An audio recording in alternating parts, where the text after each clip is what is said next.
Welcome to the Explainer. Today we're going to decode the tech job market for 2025. And we're not talking about some vague high-level report. No, we're looking directly at the people, the talent, who's actually out there, what skills they have, and maybe most importantly, what they're looking for. All right, so here's the plan. We'll kick things off with a snapshot of the tech talent out there. Then we'll get into the age of AI skills because, spoiler alert, it's huge. We'll also talk about why experience is still king, the remote-first reality we're all living in, and then we'll wrap it up with what it actually takes to compete. All right, first things first, let's get a real sense of who's on the market right now. And I gotta say, the sheer diversity, we're talking skills, we're talking location, it's kind of staggering. And this is what I mean. Just look at this. The market is not one thing. Not at all. You've got talent from Warsaw, Maputo, Sacramento, Armenia. We're talking embedded firmware engineers, CTOs, AI architects, all these highly specialized experts from, well, everywhere. It's a truly global pool of talent. Okay, so we've got this incredible global talent pool. But what's the one skill that connects almost all of them? Well, let's get into the most dominant trend we're seeing right now. And honestly, if you take away just one thing about skills in 2025, it's got to be this. Artificial intelligence is everywhere. Seriously, AI is the new default. It's not a nice-to-have anymore. It's the baseline. Think about it. Just a few years back, AI was the super niche, specialized thing. Now, it's just expected. It's a core competency for a huge number of tech jobs out there. And the numbers don't lie. Look at this. A massive 70% of professionals are putting AI or machine learning skills right there on their profiles. 70%. That's not a trend. That's the new table stakes. You kind of have to have it to even play the game. And we're not just talking about people throwing AI on their resume as a buzzword. Oh no. This right here shows how deep it goes. People are listing very specific, very modern tools.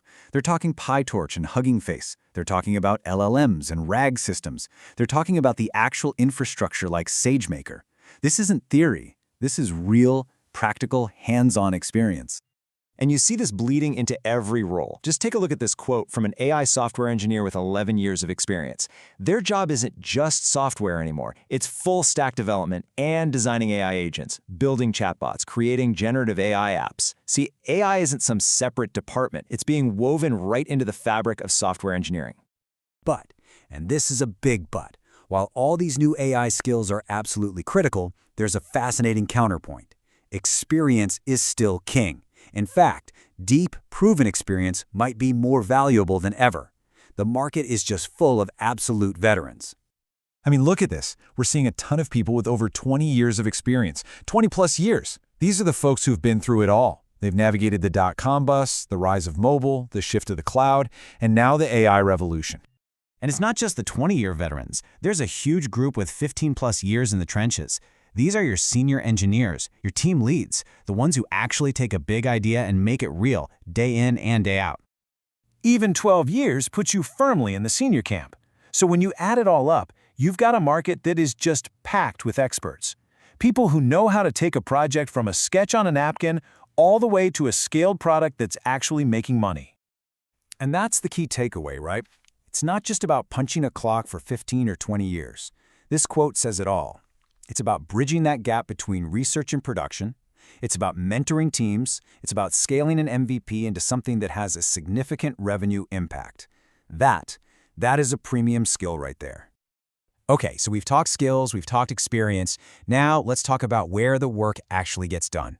Because there's a really clear, really powerful preference that's emerged, and you've probably guessed what it is. Yeah, the verdict is in, and it's a landslide.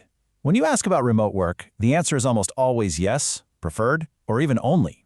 And when you ask about relocating, the most common answer is a flat-out no. This isn't a small shift, it has completely changed the game. Now sure, there's a little bit of nuance here. You see, some people say relocation is negotiable for the right role, or they'll consider the UK or EU. But the big picture is clear. People have lives, families, kids, roots. The default assumption now is that talent is distributed and the office is wherever you have a good internet connection. Okay, so let's tie all these threads together. We've got global talent, the AI boom, the value of experience, and the remote-first mindset. So what does all this mean? What does it actually take to stand out in a market this competitive? Well, here's the formula, really. Step 1. You have to master the AI stack. It's not a specialty anymore, it's a core skill. Step 2. You need a proven track record. You have to show you can deliver real impact from the first version to actual revenue. And step 3, you've got to have your niche, something that makes you different. Whether it's embedded systems, data viz, DevRel, you need to be the go-to person for something. Which brings us to one last, really important question.